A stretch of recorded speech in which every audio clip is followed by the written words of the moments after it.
Olá, eu sou Vânia Moreno. Vou falar um pouco a respeito do projeto de lei 6.204 de 2019. É um projeto de lei feito pela senadora Soraya Tronic, baseado na tese de doutorado da professora Flávia Pereira Ribeiro, defendida em 2012 na PUC. A respeito dessa tese, foi feita uma reunião no Observatório da Execução, mediado por Heitor Sica, com alguns palestrantes, e o palestrante que eu escolhi foi o palestrante Felipe Boring Rocha.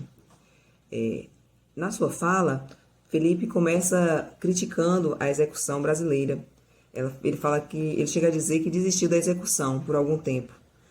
E depois da reforma de 73, ele começou a ter algum ânimo para falar sobre a execução. Ela deixa de ser insuportável para ser apenas ruim. Ele cita também que estudou e leu vários artigos a respeito do projeto de lei e a respeito da tese de Flávia, e fala que em todas as vezes que ele leu, o foco estava no desafogamento do judiciário, o que para Felipe é um ponto negativo, que para ele deveria se falar no desafogamento do credor, porque para ele, é o senhor da execução. Então, é o principal motivo da reforma.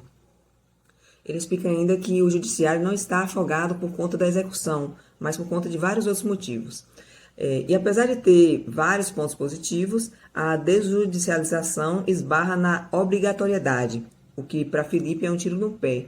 E ele ainda faz uma analogia ao rol taxativo do agravo no Código de Processo Civil, citando a mitigação do rol como um problema. O palestrante ainda afirma que sempre defendeu a opcionalidade do procedimento. Em outro ponto, o defensor cita que a desjudicialização pura quer dizer, é onde as empresas privadas começam a atuar, particulares começam a atuar. E ele dá um exemplo dos presídios particulares, né, que trabalham hoje com a execução da pena privativa de liberdade, que há mais ou menos 10 anos no Brasil, ninguém se pensava nisso. Hoje em dia, é uma realidade em mais ou menos 8 estados e 20 presídios brasileiros. Nesse ponto, Felipe aponta que abriu o sistema formando um modelo tripartite, onde o credor pode executar no judiciário, numa empresa ou num cartório, conforme a conveniência ou a necessidade de segurança e interesse do autor. E seria o mais viável a fazer. Por último, Felipe aborda uma relação entre o projeto e outros modelos que existem em nosso ordenamento. Para Felipe, o projeto precisaria ter mais interação entre outros modelos executivos, principalmente com o intuito de não dar margem a discussões extensivas. Felipe ainda cita alguns outros institutos que também deveria tratar no projeto de desjudicialização da execução, como, por exemplo, a execução de alimentos, desde que seja feita sem prisão, né? Daria para fazer a execução do título extrajudicial de forma particular. Também cita a garantia de bens imóveis, que está prevista na Lei 9.514, de 97, e também cita a liquidação extrajudicial bancária. Para ele, essas leis deveriam estar, o projeto deveria estar com os procedimentos de maneira expressa, né? Citar esses procedimentos. Para finalizar, Felipe reforça a sugestão de que deveria ter uma maior participação da sociedade civil, da comunidade jurídica, do meio acadêmico, na elaboração e na fiscalização do procedimento, já que hoje ele conta apenas com os institutos judiciários e os CNJs. Ele também vota pela atuação maior da defensoria e também dos advogados, né, no caso para que estabeleça assim um equilíbrio e isonomia entre as partes. Boa tarde, meu nome é Rosinaldo da Silva Vieira Júnior, sou aluno do professor Ricardo Gomes Menezes, de Processo Civil 3, sou integrante do grupo 4 do trabalho e que vamos tratar sobre a desjudicialização da execução civil, segundo a análise do projeto de lei 6.204 de 2019, Vou fazer aqui uma breve introdução a respeito da proposta do projeto de lei e em seguida falarei sobre a palestrante desta reunião que teve, do qual eu irei falar sobre a Flávia Pereira Rio. Mas inicialmente vou fazer uma breve introdução. Esse trabalho ele tem por objetivo analisar a desjudicialização da execução civil à luz do projeto de lei 6.204 de 2019, de iniciativa da senadora Soraya Tronic, inspirado na tese de doutoramento de Flávia Pereira Ribeiro, uma das palestrantes presentes na primeira reunião do Observatório da Execução, mediado por Heitor Sica, como um dos instrumentos de resolução da crise do Poder Judiciário. Agora, adentrando aqui a área da palestrante, Flávia Pereira Rio, vou falar sobre os pontos positivos e negativos apontados pela palestrante nessa primeira reunião do Observatório da Execução. Então, de acordo com a Flávia Pereira Rio, a propositura positiva, o ponto positivo inicial, seria de uma atuação dos cartórios com a adoção desse instituto no cumprimento de um processo mais célere, rápido e simples, uma vez que ainda se mostra necessária a movimentação da máquina judiciária. E, de acordo com a Flávia Pereira Rio, o ponto negativo para a adoção desse instituto está na hipótese de inconstitucionalidade desse projeto de lei, uma vez que fere ao princípio constitucional do devido processo legal, com a delegação das funções do juiz ao tabelião. Esse poderá exercer diversos atos, inclusive o bloqueio de bens do executado. E é de certo que ajudará no descongestionamento do judiciário, na diminuição da carga de trabalho do juiz. Contudo, a garantia constitucional que pesa sobre esse princípio veda qualquer bloqueio dos bens de um indivíduo sem que ocorra o devido processo legal, bem como o julgamento por tribunal de exceção ou hipótese de sentença que não seja por juiz competente. E a Flávia Pereira Rio, na parte das sugestões feitas pelo palestrante para o melhoramento do projeto de lei, a Flávia Pereira Rio ela sugeriu que para o futuro mostra-se indispensável a instauração de um órgão para realizar o controle externo das atividades dos agentes de execução e que seja proporcionado a capacitação desses agentes para que estes exerçam o serviço proposto de forma satisfatória. É isso aí. Obrigado. Bom, a palestrante, a pós-doutora Flávia Pereira Ribeiro, que participou da elaboração do projeto de lei, ela trata sucintamente sobre o que é o projeto de lei, que é a nacionalização da desjudicialização da execução com o máximo de aproveitamento das estruturas judiciais existentes. E ela traz um comparativo que enquanto o judiciário tem um índice de efetividade em 15%, o índice de efetividade do protesto é de 67,9%. E o protesto seria prévio, obrigatório, até mesmo pressuposto processual. Continuaria como é nos modos atuais, porque se houver o pagamento, não ocorre a execução. Se não houver o pagamento, aquele agente que já recebeu, analisou, estava apto a protesto, protestou, ele mesmo irá dar seguimento às novas atividades a serem delegadas. Faria a citação, a penhora, a avaliação, daria continuidade às funções que já exercia. E ela trouxe também por que os tabeliões de protesto, porque eles já têm experiência, eles já têm familiaridade com o título de crédito. Então, assim, por que não os outros cartórios? Porque ele já tem outras atribuições, já tem uma sobrecarga e não teria essa experiência, então teria que treinar esse pessoal. Então, os tabeliões de cartório de protesto, eles já estão aptos, já têm familiaridade, por isso que ficaria restrito ali a eles. Outro ponto também que ela trouxe é que a execução de alimentos fica fora do PL por uma inviabilização do acompanhamento do Ministério Público. Então, a execução de alimentos não entra, assim também como os juizados especiais eles não entram, fica como está no CPC. E o CPC ele atuaria na execução extrajudicial não como subsidiário, mas não só como subsidiário, como supletivo. O que não está na lei, no projeto de lei, ele estará no CPC e vai correr com as regras do CPC. Um dos pontos negativos é que a falta de servidores, ainda mais como ficaria restrito ao cartório de protesto e os tabeliões de protesto, ela sugere que abram concursos que tragam mais servidores. E outras sugestões que ela traz também é a implementação paulatina da desjudicialização, como comarcas pilotos, mas sem redistribuição, porque não seria viável viger ao mesmo tempo a execução judicial e a execução extrajudicial, não dariam para conviver as duas. Outra coisa que ela sustenta também é uma taxa muito baixa para dar entrada na execução e outra parte ao final da execução.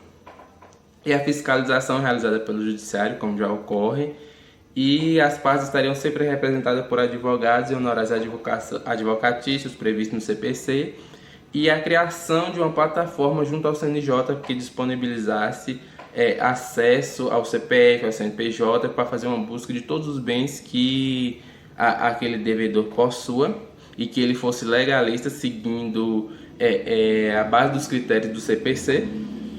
Em primeiro lugar, dinheiro e etc., para a gente ter todas as informações e poder penhorar os bens independentemente de ordem judicial. É isso que ela trouxe brevemente ali na palestra. Olá, professor. Eu sou Rafael Barreto, sou aluno de Direito Processual Civil 3. Eu vou falar um pouquinho sobre a opinião de Larissa Claire Potman da Silva sobre a desjudicialização. Ela frisa no começo da fala dela que o principal foco da desjudicialização é a efetividade e que, ao desjudicializar, nós não estamos tirando o poder do Estado.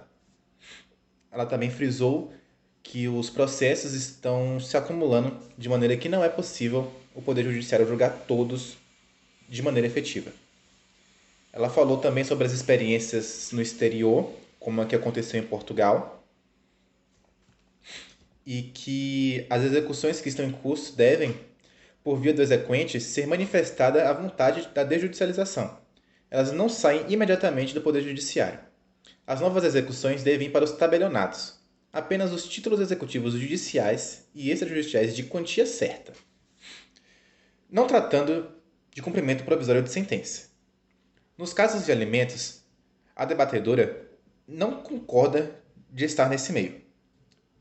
Para a reflexão acadêmica, a obrigação de fazer ou não fazer e de entregar a coisa certa. A partir do momento em que o judiciário apurar o valor de perdas e danos, a execução poderia se tornar desjudicializada. O artigo 1 do projeto já protege quem é incapaz, pessoas jurídicas de direito público e insolventes, mostrando a quem vamos desjudicializar. A experiência proposta não é para todos, e sim de forma mais cautelosa. Para os tabelionatos estarem preparados para receber essas execuções.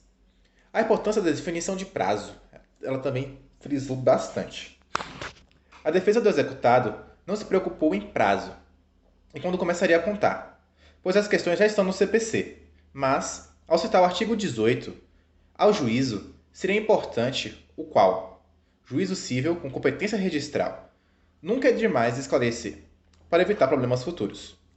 No artigo 19, o tabelionato é mais célere e define prazo de resposta do mesmo.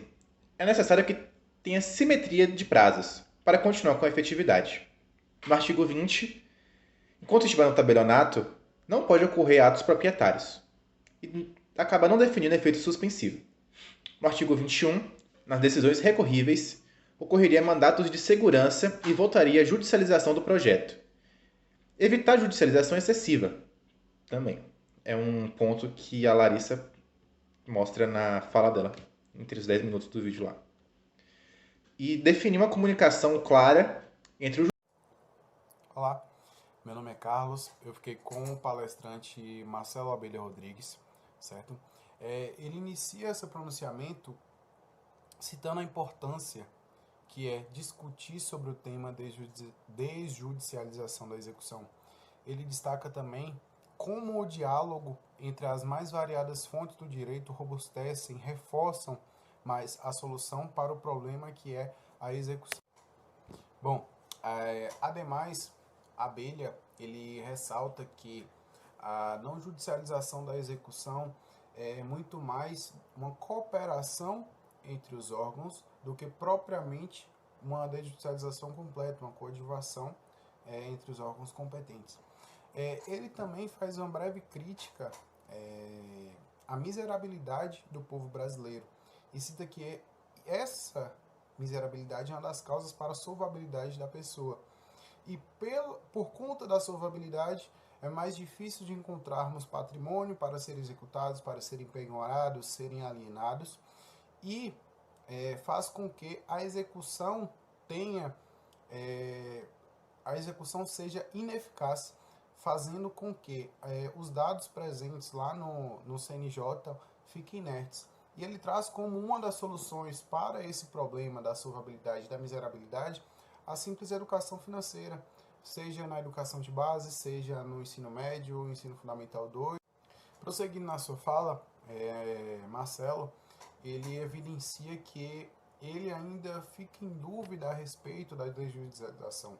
Ele não sabe se deve ser obrigatória ou se deve ser facultativa, mas que pende mais para o lado da facultatividade. Cita ainda que hoje o meio jurídico vive uma descortinação, nas palavras dele, um escancaramento das medidas atípicas de execução, e que é um fator que o incomoda muito, pois querendo ou não, acaba criando freios para o advogado, que ao chegar ao cartório se vê obrigado a voltar ao juiz para que ele autorize aquela determinada medida. Ele ainda traz como aspecto negativo desse projeto as mudanças em algumas nomenclaturas que para ele são muito mais estéticas do que propriamente alterações significativas e que podem e devem mudar.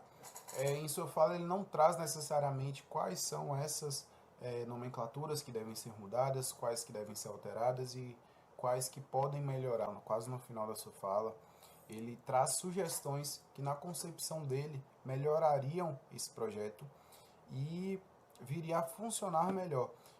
Como ele se mostra a favor da impetração do agente de execução e também da implementação do trabalho de mediação, que seria feito justamente por esse agente de execução.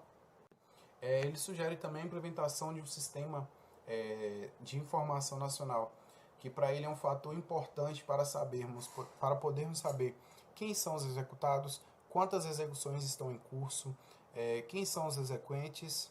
Ele defende também a impetração de um cadastro nacional de sentença condenatória, que foi ideia essa que foi rejeitada na reforma da lei de 2005 e que para ele evitaria situações como concurso de credores, concurso de exequentes e além de evitar o abarrotamento de pessoas indo ao judiciário em busca de uma satisfação de um crédito, pois já constaria nesse cadastro que aquela pessoa não tem, nas palavras dele, não tem patrimônio, não tem como executar.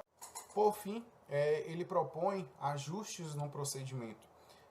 Para ele, a execução extrajudicial deve iniciar, a execução extrajudicial para o pagamento de quantia deve iniciar após o prazo e não necessariamente após o esgotamento deste. Olá, Ricardo, tudo bem? Dando continuidade aqui nas apresentações, eu fiquei com a palestrante Trícia Navarro Xavier Cabral. Ela é pós-graduanda em Direito Processual Civil, também sendo juiz estadual do Espírito Santo, né? E hoje, atualmente, ela será substituta de uma cidade próxima, né? Sobre que ela irá responder sobre algumas questões sobre o CNJ. Inclusive, ela falou no final da palestra, né, que ela não poderia abordar muito sobre o CNJ, sendo que era uma coisa nova para ela. Só que na palestra sobre a desjudicialização, ela é absolutamente adepta, né? E também ela começa questionando que seja um tema que aflige muito e afeta diretamente na prática. E também aborda que o tema efetivamente apresenta um gargalo do Poder Judiciário e é o que ela enfrenta no seu dia a dia, né? Em questão, ela fala também que sobre quando há um novo processo de execução, uma nova demanda, novas partes, novas pessoas, ela questiona, né, que tanto os estudantes, não só como os advogados também, né, ela questiona que seja um pouquinho trabalhoso, né, uma nova execução, porque muitos advogados não imaginam quanto seja sufocante para o gabinete, né? Ela diz isso em questão de fazer busca de bens, em questão de procurar os locais adeptos onde as pessoas estarão. Então, ela acredita que ainda tem essa falta, né, nesses programas, nessas buscas, e ela dá uma grande sugestão para que tenha uma solicitação da dúvida, né? Também fala da terminologia, que a terminologia seja a suscitação de dúvida, que poderá ser revista, porque ela não reflete em situação que hoje ela existe para outros fins, ou de outras revestias extrajudiciais, né? Ela questiona também do artigo 17 por tratar da extinção das execuções da certidão. Ela acredita que esse ato jurisdicional tem que permanecer com o juiz, né, sobre a questão da irrecorribilidade, que também poderia ser revista através desse ato. E ela acaba encerrando sua fala, né, questionando também que o PL, né, ele tem 6 artigos que questionam muito sobre o CNJ, só que ela não soube falar muito bem, como eu falei no início do vídeo, porque ela ainda irá praticar, irá ainda conhecer mais a área para falar, só que tem um artigo dela sobre que ela fala muito sobre as sugestões, né, da desjudicialização, e ela termina a sua fala questionando isso, que irá ser substituta, que será uma coisa muito nova, só que ela aborda poucos pontos, né? E é isso. Meus cumprimentos ao nobre professor Ricardo Gomes de Menezes e aos demais colegas de equipe. Eu vim fazer uma breve moderação sobre a Lei 6.204 de 2019, de autoria da senadora Soraya Tronic. Bom, esse projeto de lei, ele trata sobre a desjudicialização da execução civil, no que toca ao pagamento de quantia. Ele prevê que as nossas quantias de título executivo judicial e extrajudicial aconteceria fora do Poder Judiciário. Ela se daria, então, perante ao tabelião de protestos. Sendo assim, o tabelião seria como o agente da execução. Ele iria comandar as tarefas materiais mais burocráticas, com a ressalva em casos de análises mais complexas. O presente projeto é fruto do trabalho realizado por uma comissão independente de professores, compostas pelo doutor Joel Dias Figueira Júnior, atual presidente, Flávia Pereira Ribeiro e pelo tabelião André Gomes Neto, com a certeza de que estará contribuindo para solucionar a crise da jurisdição estatal, para o crescimento da economia do país e para a diminuição do custo em até 65 bilhões de reais.